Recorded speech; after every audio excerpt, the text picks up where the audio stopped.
Hello everybody and welcome to the month of September and to my budget builds monthly series. Now this video might be a little bit short, but let's check it out.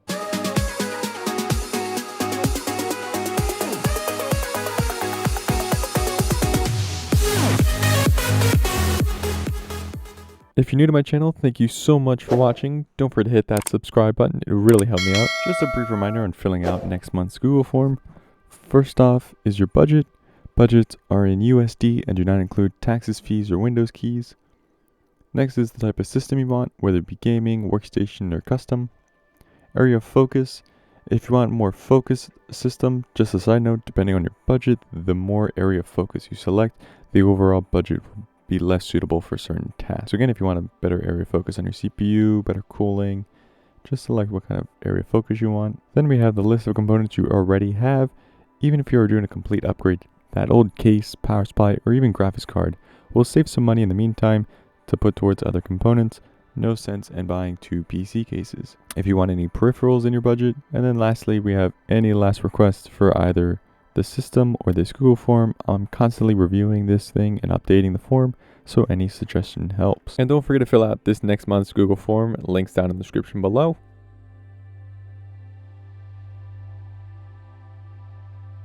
Quick disclaimer, the budget builds will be as close or slightly over the budget due to part availabilities, any sales going on at the time of recording, as well as we are not including OS keys or peripherals unless asked otherwise. Unless we have budgetary constraints, 4 builds will be coming out of this, 2 AMD and 2 Intel, both on the previous and newest generation. This is to ensure flexibility and upgradability to future-proof it. At the end of the video, we will be comparing each system to each other and displaying the pros and cons of each build, so then we can figure out which is the best build for the current price. Alrighty, let's check out our responses for September. This user has a budget of $700 USD, wants a gaming focused system, focus on the GPU, has an Asus TUF A15. Okay, so they got a gaming laptop. Let's see what else. And they don't know if they should get a new laptop or what. Alrighty. So let's check out what kind of specs they got on this gaming laptop. And that will determine what we can do with this $700 budget. Okay, and going to Amazon, we can see that the user has a 15.6 inch. It's 144 Hertz, full HD IPS. Has a Ryzen 7 4800H. An RTX 2060, 16 gigabytes of DDR4 RAM, 1 terabyte SSD. Alright, so it's not too bad. There's a few things we can do with that $700 budget. So let's start out with the laptop itself.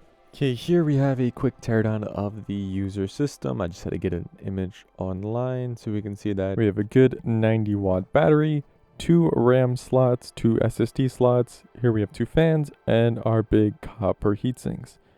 Now, according to the website, the RAM can be maxed out at 64 gigabytes of DDR4 3200. So let's see if we can get that. So here we go. Here's our upgrade list for that laptop. There's not a lot you can do, seeing it's limited by only being able to upgrade the storage and the RAM.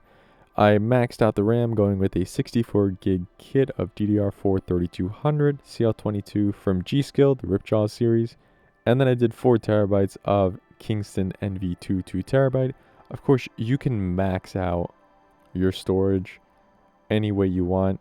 If we're going M.2, we could go all the way with that $700 budget and buy like a 4 terabyte from Western Digital. Right? And we're not even at that $700. So you can go ahead and max out getting like 8 terabytes worth of storage, everything. This was just the first show what we can do with that $700 budget, but also what we're limited to with this laptop. There are a few other things we can do, so let's actually go check out those options. And the other way we can do is we can actually get 32 gigabytes of that same G.Skill Ripjaw's RAM. And then we went with the 2 terabyte, again, Kingston NV2. Although this way we went with an RTX 3060 Ti, and if we hop over to eBay, we can get an eGPU. So, you know, we can actually have an external GPU enclosure for this graphics card. The only caveat is that you're gonna have to find one for right around $200 max. Although we can see that these eGPUs are selling for a little over $200. This one sold for $135. So it depends which eGPU you go with. You could probably get one again for under $200, right around $200. You can even look at your own local places like Facebook Marketplace or Kijiji or Let's Go or anything else that you could possibly think that would probably have somebody selling an eGPU. There are users out there that had created their own eGPU, just buying a power supply. Of course, you'd have to make your own enclosure, but this was just another way that you can actually continue upgrading your computer without having to throw the laptop away and get something else. Now again, there's one more final option we have, and that is actually just building out an entire new system. Let's go check out what we have and what we can actually do with that $700 budget and see how it actually compares to just our laptop versus our laptop with an eGPU and the systems that we can build. So without further ado, let's check it out. And for AM4, we went with the Ryzen 5 3600. It's a 6-core 12-thread, 3.6 GHz boost to 4.2. Went with the Gigabyte A520i. This is a mini ITX motherboard that comes with Wi-Fi.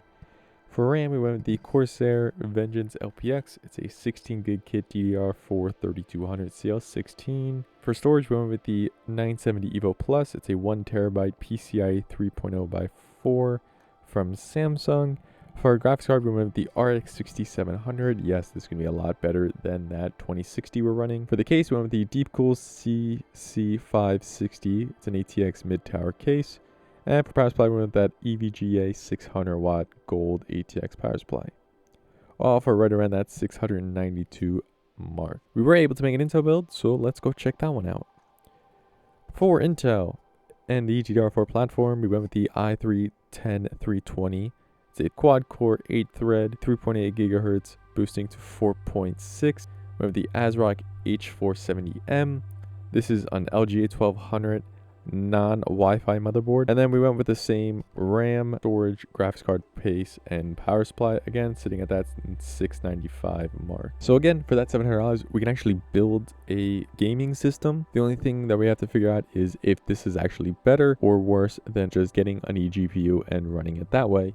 It's going to be a little trouble to carry out all these tests, but we're going to figure it out. Now, in case you're wondering why we didn't build any LGA 1700 DDR5 or AM5 builds, the budget that we have of $700 and building from scratch, there's not a lot of money being able to float around between CPU and GPU. All right, let's get into testing. Pass mark for our CPU benchmarks. Here we have our Ryzen 7 4800H from our laptop, our Ryzen 5 3600, and our i3 10320. Our Intel CPU of the i3 10320 is actually the worst of the bunch compared to our Ryzen 5 3600 and 4800H. So this alone is going to just continue testing with our Ryzen 5 3600 and our Ryzen 7 4800H to see whether we should do a brand new PC build or get this thing with an eGPU. And graphics cards alone, here we have our RTX 2060, the mobile version from our laptop. Here we have our RTX 3060 Ti from our eGPU build. And here we have that RX 6700 from our computer build. GPUs alone, we can see that the RTX 3060 Ti is the best, with our RX 6700 in second, with our last RTX 2060 mobile in last place. Now we still have to test out our 64 gig kit of SODIMM RAM from G.Skill and our Corsair 16 gig kit for our AM4 build. So let's actually test out the memory, and then we'll get on to actually running PC benchmarks and seeing what we can do for that. And here on Versus, we can see the 16 gig kit versus the 32 gig kit. I was not able to find a 64 gig kit, but it would relatively be in the same points performance. Of course, our desktop RAM is going to be better only in the standpoint because it has a faster latency, lower cache rating, although, again, we are comparing laptop RAM to desktop RAM. They're not in the same category. Good news is they're both DDR4, so let's check out. Now for our laptop, it didn't have the memory we have, but it says our estimated pass mark range is around 5,000. Let's check out our AMD system and see what we can get with that. Okay, similar thing with our AMD system here. We get a score of around 6,000 to 7,000. Again, the memory is just not the same. Let's try out our laptop build using that RTX 3060 Ti, and then we can finalize our score from there. Okay, running that Ryzen 7 4800H and that 3060 Ti. Again, just the RAM. The RAM is something that we just can't get. We're sitting right around high 6,000 to 7,000 for our estimated pass score mark. Let's see if we can get any actual testing done. Quick editor's note here. While I was researching to compare the eGPU on the laptop to anything else, I've found that this laptop, the Ryzen 7 4800H, actually does not support eGPU on the Thunderbolt, which is the Type-C port. The only way it actually supports the eGPU is if you get one of these adapters, which is an M.2 to PCIe, and this is not a very practical way to actually run an eGPU on these laptops since they're not very portable. Since this is the case, we're actually going to be voiding out our eGPU tests. Now back to testing. And here we have our Ryzen 4800H plus our RTX 2060. This is again on the gaming laptop. Here we have everything on minimum and maximum. We can see that everything is pretty much playable based on everything running on very low, at least 100 FPS.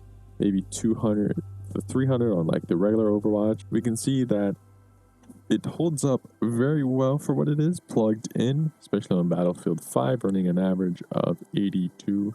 Right here on control, we can see that yes, it is running 30 FPS on with RTX on with 109 off. Shout out to Tomb Raider. This laptop is very playable. And here we have our Ryzen 5 5600, although this is the 5600X, so the FPS is going to be a little worse off, but this is running the RX 6700. So we're sitting right around 130, 140 FPS on 1080p. 1440p actually drops our FPS down a little bit, but this desktop is very playable. Alrighty, now after all that testing, user, it's your choice. May not seem best to build a desktop with that $700 budget or spending all of that $700 on upgrading this laptop. I would just stick with upgrading the storage and some RAM. One more thing we can do is we can look into pre-builds. So let's actually quickly check them out and see what comes up. I suspect that it's only going to be 1660s and, not really the bang for the buck of that $700. This one doesn't seem too bad. It's a 16 gig kit of DDR4 3200 CL16, RTX 4060, a 600 watt gold EVGA power supply, an MSI Pro. This is a mini ITX motherboard.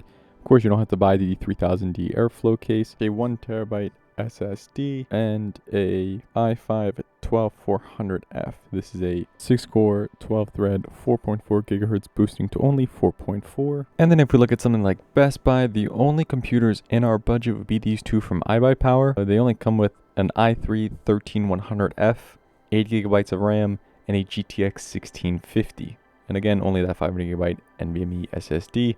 Or this other one that has a Ryzen 3 3100. It's another 8 gig stick with an RX 550. And again, only that 500 gigabyte of RAM. And then going up a little bit, we also get this other one from iBuyPower that has a Ryzen 5 5600, only again 8 gigabytes of RAM, and another GTX 1650 with a 500 gigabyte SSD. So sitting again at that $700 budget, buying a pre-build is just not an option. So all in all, user, if you're watching, it's all up to you. I would not actually build a brand new system with that $700 budget.